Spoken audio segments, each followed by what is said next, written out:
So, welcome and thanks for inviting me on this stage. And then I indeed will try to work on the theme of metamorphosis in a more philosophical way. And to me, it's all about, and it's also mentioned, about storytelling. We live in a universe which is too big to imagine. And in that universe, we live in a mixed up world. And because we're humans, we come up with stories in order to make sense out of it. And these stories, they're really powerful. They're not just stories. These are stories that can change the world. And in my lecture, I want to explain how it is that it's not the world that creates our stories, but that it's our stories that create the world. And that is what the power of imagination is, and that is what metamorphosis is about. It's about change. One of the most famous storylines in our culture is, of course, that of Lost Paradise.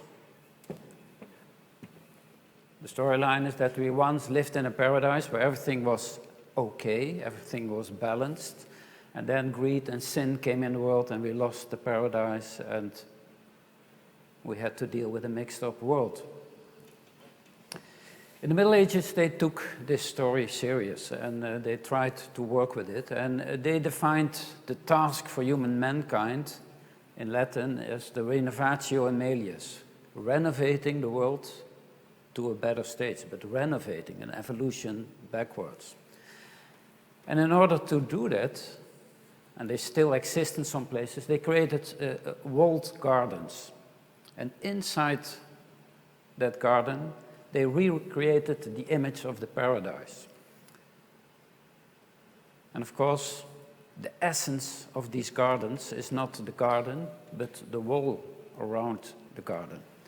The idea was, in order to have paradise, you need to shield yourself from the world, create a filter between you and the world.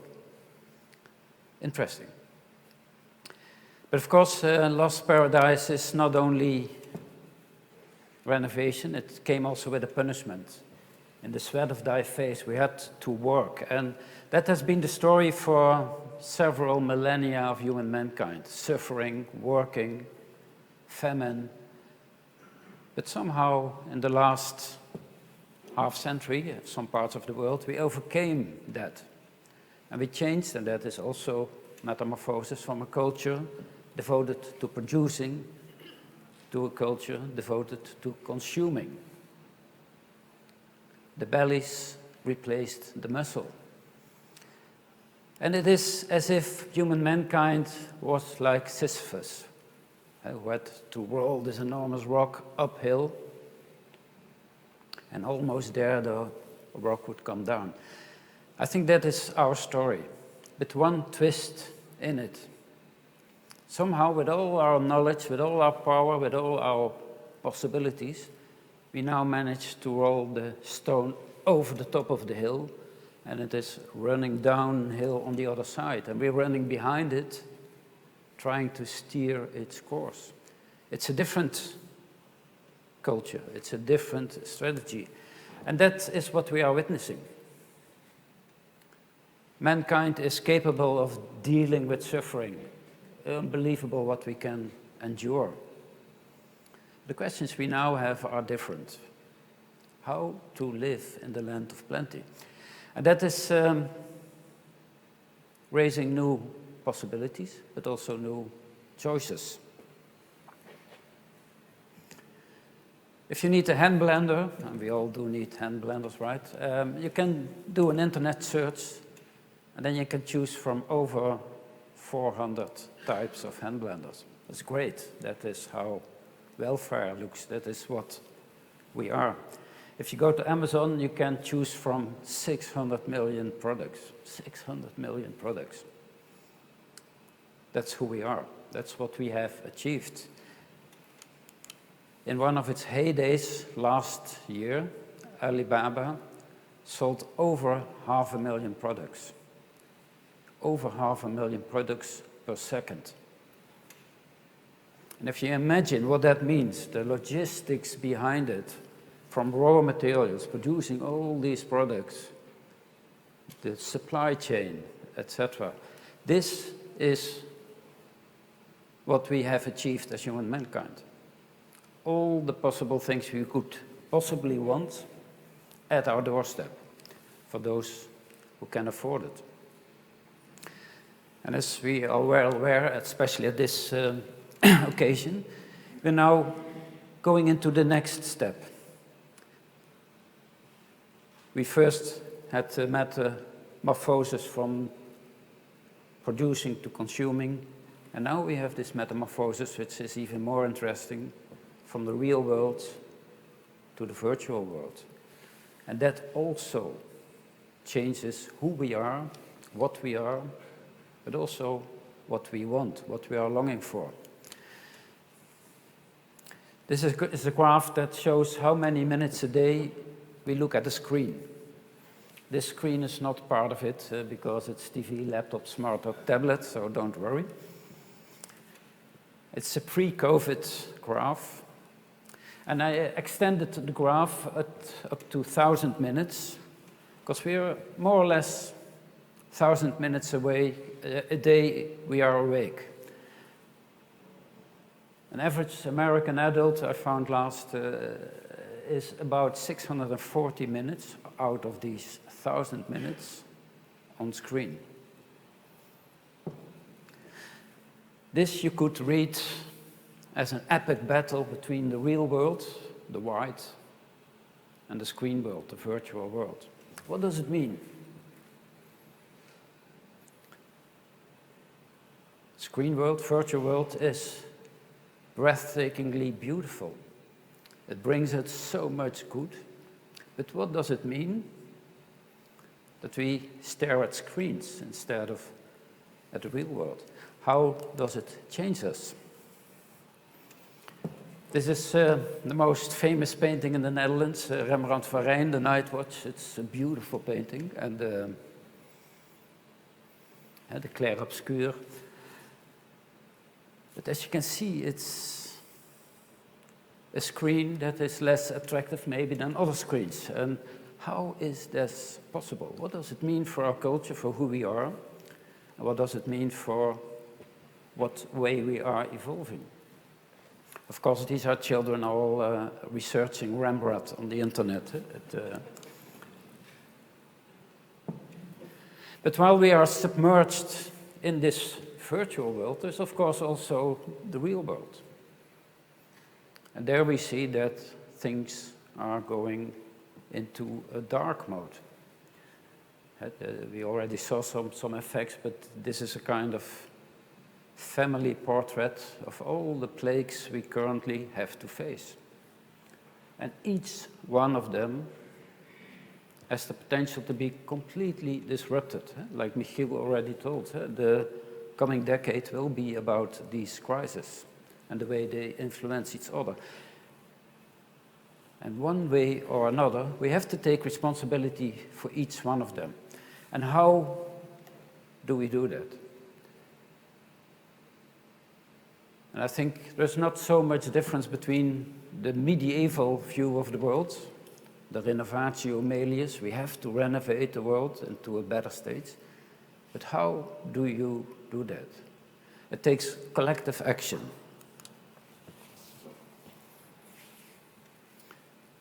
Well, back, one of the writers I admire and one of the writers I fear. He has a very dystopian view on the world, and he says, well, the way we are evolving, it follows the laws of physics. And the laws of physics says increasing entropy.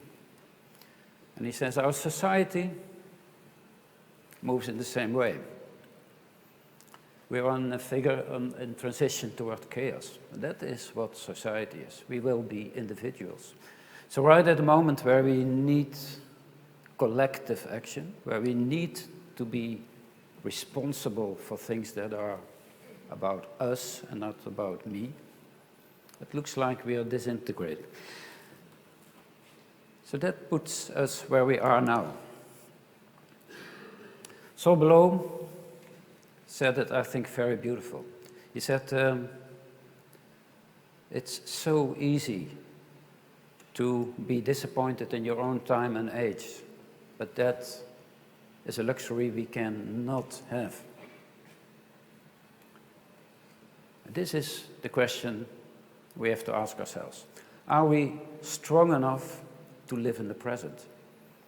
Are we strong enough not to be disappointed in our time? And can we take the responsibilities that we need to take? And if you look at the IPCC reports, the collective of scientists in this world advising on climate change, they have a clear message for us. They not only monitor what is happening, but they also give an advice. And they say what the world now needs is not a structural change. We can change structures, that will work. We need to go one step beyond that. We need transformative change. And that is simultaneously fundamental changes, both social, economic, and techno. This is what the renovatio aemilius in our time means. Great to have such a mission for us. But how? Who will do this? We of course have our world leaders. I put them together here as these are the captains of our ship. I'm not sure how you experience it, but I do not put too much trust in them when it goes about saving the world. So, politics, not so easy. Is it technology that will create that transformative change? This is a graph of the stock market, where our money and the value of our money is generated, and every blue dot is a transaction, and it's beautiful. Huh? And this is technology beyond human interference. These are self-learning, computer-generated algorithms fighting other algorithms. And somewhere in there, the stock market is defined. And it's beautiful. And I don't understand anything of it. What means that vertical band in the middle? What happened? But it fears me to see this. And it doesn't fear me because this is where the stock market is made. What really frightens me is the fact that it's so beautiful. As an architect, I thought, well, aesthetics is our domain. And all of a sudden, this is the pulse of the world economy. So beautiful. Frightens me. Or is it the market that will correct itself? And that, of course, is often said, well, we will manage with our capitalist systems to do it. But beginning this year, Larry Fink came out, the CEO of BlackRock, and he said, oh, sustainability is the new standard. And look at the face of the interviewer. This disbelief is Larry Fink talking sustainability now. And, but of course, it's greenwashing. It's not the transformative change. And that is what we need at the moment. We're all talking big words, how green, how sustainable, how versatile we are. But it's greenwashing. It's not changing the real thing, and that is what is needed now. So let me introduce you to the specialists in change. Meet the Hadza, Tanzania. This is one of the last groups in this world, really hunter-gatherers. These people, they know how to survive. They know how to find food, and they're really experienced. Very, very specialized. And they survive where we would not stand a chance. And I love science. In the scientific experiment, they took people from the Hadza, they put them in a terrain where these people never have been before. So they are now in a terrain unknown to them. And for me, that is the metaphor of our society. We are very well trained. We're capable to do everything. Between now and the coming decades, we're entering a terrain we have never seen before. So the scientific question they asked themselves here was, how will these people move in that terrain in order to find food? Will they take a certain point and walk there? Will they move in circles? What would be their trajectory?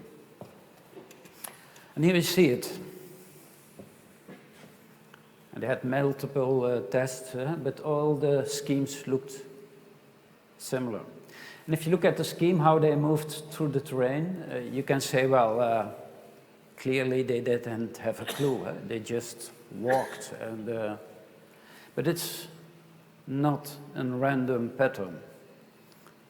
The strange thing is this pattern you will find everywhere in nature. If you look at the whales swimming in the ocean, they will follow this pattern. Birds follow this pattern. The newest search engines on the internet follow this pattern. And of course, we're all trained. In order to be effective, you walk the straight line from A to B. And that is a very good strategy on one condition. And that condition is that you know where B is. If you don't know where B is, then is following a straight line a strategy that will kill you. And that's what this pattern is about. It's the intelligence of changing course. Collective intelligence, moving through the terrain, observation, observation, observation. As soon as you have a different insight, radical change of direction. This is how the coming decades will look like. It's not about keeping course, it's about keeping the capability of changing directions as soon as you have new insights. And that is how transformative change looks like. And we witness it in many different domains. If you look at the decreasing price for producing solar energy, wind energy, compared to gas. And of course, with the Ukraine war now, it again is jumping. Energy pollution, transformative change. If you look at the car industry, there's no such thing as beautiful and as well designed as a petrol motor. If you look at the petrol motors of Porsche, beautiful technology, and yet outdated. Porsche also now made the step to electrifying their cars. They came up with the Porsche Taycan, completely electric Porsche. And to everybody's surprise, it's performing better than the petrol cars. Transformative change. If you look at the way we construct buildings, we have to reduce CO2 emissions and we have to build enormous buildings. Concrete alone is about 10% of all the CO2 emissions in this world, 10%. So if we keep on building buildings in concrete, we are in trouble. But we have alternatives. We lost wood in our architecture after the Second World War. This is the moment to bring it back.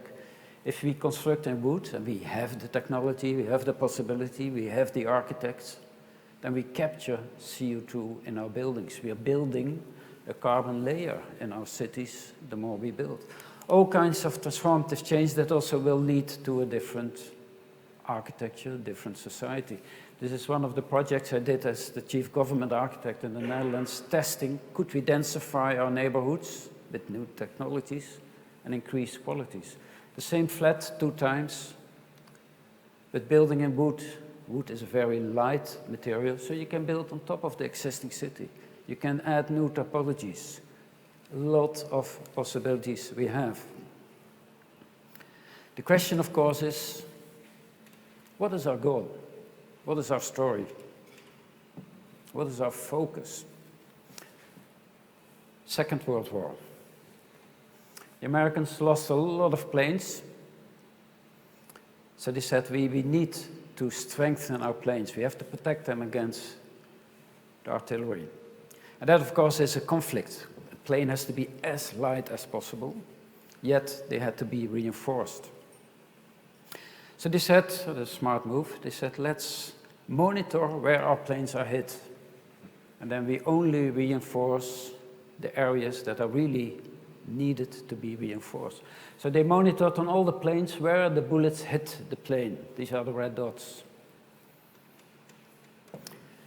The clue is, of course, that you have to reinforce the areas where there are no red dots, because you only monitor the planes that came back. And that, I think, is what this metaphor is about. We are so trained to think in technology. And we have a problem and we invent new technologies. There's another problem. Again, I think the future is not about technology. Technology we manage, we're so smart. All our systems are integrated based on developing technology. The coming decades will be about the ethics behind it. And that has to do with, okay, but what do we produce? What do we want? As I said, I love science, so I always puzzle with these kind of graphs. This is the numbers of hours you need to work in order to produce as much as a 40-hour worker in 1975. And I always like to work on graphs, so I did that also here. Hold on, we're almost there, and then we don't need to work anymore. That could be the conclusion. And it might be true, if you look how fast technology is developing. But this is, of course, the view of technology. In the real world, it's not the technology that makes things better, it makes things bigger. This is what we want. This is what we do. This is what we are. And this is, of course, for the last 40 years, but this could be the metaphor for whatever we achieved from the beginning of the Industrial Revolution. We did everything, all our ingenuity. We produced new ideas, new materials, new technologies. But basically, we're still doing the same. Only bigger, better, stronger, faster. And that is a dead-end road. That is what we now witness. We see that what we produce, how we consume, it kills the planet. And that's something we have to rephrase. What do we want? Jenny Holzer, American artist, put it on Times Square, big screen. Protect me from what I want. And that, I think, is what our time and age is about. We are always answering the questions. We're always giving people what they want. And if they need 400 hand blenders, we will make 500. But nobody wants to kill the planet. So the next question we all have to ask ourselves, how can we protect people from what they want? And that's not about not giving them what they need, but it is to realize, okay, but what is connected to it? And as I said, it will be about ethics. It will be about solidarity. Simone de Beauvoir put it very beautiful in her book about la vieillesse, the elderly. She said, if you want to know what the true value of a society is, look at how they deal with the most vulnerable, like the elderly people in a society. The same is true for the poor people, for refugees, for nature. That is where the true face of our society will be revealed. And as I said, that's what we need to think about. We always think of paradise as something we can create outside of the evil world, to filter it. But that is a luxury position we no longer can afford. We have to move into the real world. Not to create a wall, but to enter the real world. And that has to do with the power of imagination, the power of storytelling. Tell people how the future can be something you long for. And that is what we have to come up with. And that in our time and age, it is heroism that is requested. We have many real issues in the real world to face. This is not the moment to not take a responsibility for that. And in that, we can write our own story. and our story of our time and age is this. We can give many different definitions to sustainability, but this is our task. This is our renovation in alias. This is what we have to put our forces together, our power of imagination, and this is what we can do. And it is rarely that the occasion to improve so many things simultaneously is both urgent and possible. And my last slide is this one. Again, about storytelling, about what do you want. Below, the slogan of the Paris Revolution 1968, sous les pavés la plage, under the bricks waits the beach. That is what imagination can do. It can reveal something you can long for, that you can desire. But of course, being in Dublin, being in Ireland, I would give the last words to Yeats, the poet, the Irish poet. In dreams begins responsibility.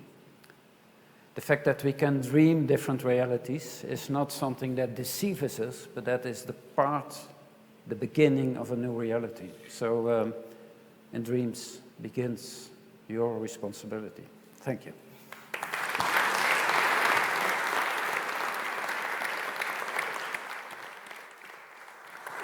Thank you. Oh, wait, Floris, wait. So we have some time left to answer some questions. So Menno and Pierre will go around, so I can imagine that maybe there are some questions from the audience. Thank you very much for setting the stage for how metamorphosis is different than just transformation, and how what is required is a change in kind and not in degree. When I was listening to you and knowing that you're an architect, I had to think about this quote from, I think it was from Winston Churchill, where he said, "We design our buildings and thereafter they design us." You could replace buildings for technology. We design our technologies and thereafter our technologies design us, like the story of Sander illustrated. What I don't like about it is this inevitability of it.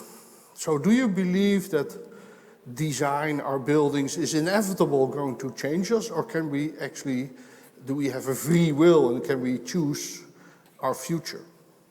Yeah, I think in that sense you could argue both ways, of course, but I often call it the duty to be optimistic, and that is to do with the fact that it can't be that we believe that the world will end because we cannot manage all these problems. And of course we have to take that serious, all the threats, but at the same time the only storyline that we should tell is a storyline where we manage to do it. And that storyline should not be born out of naivety, but should be born about determination to deal with it. And we can do it. We have the imagination, and the technology is the easy part. We are so smart, we are so trained to develop new technologies. It's this question, what technology do we want to develop and for what purpose? And there is the freedom. We have the freedom to set a task, to set an ambition, to have the idea that we can deal with a world where actually the things we add will improve conditions rather than to decrease. So there is free will, there is hope, but there is a lot of work to do. Good. Let's see if there's a question from the audience. So if you raise your hand, Menno or Pierre will run to you. Otherwise, Floris will be with us for the rest of the day and the evening, so you can always go right after him. So there's a question here, Menno.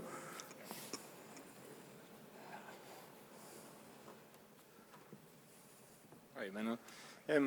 On one of your slides, you outlined how we've already gone through a change from production to consumption, and now we're heading from consumption into the virtual space. So will that involve, do you think, less consumption of physical products? And if so, is that a natural path towards sustainability then? No, I think that not necessarily will take that course. I think the virtual reality will increase what we think we need. And that is what you see happening now with all the internet commercial activities. we see much more that we could desire, so we want much more, and we get much more. So it's really about the ethics behind it. It's really what I said in the words of Jenny Holzer, protect me from what I want. And that demands a completely different way of thinking, because we're so trained again to give people what they want. We can do that. It's easy. There's a question, we define the answer. The current time will be not about defining answers, not about solving problems, but about designing change. And that is much more fun, much more interesting, and that will take the best we have in us to do.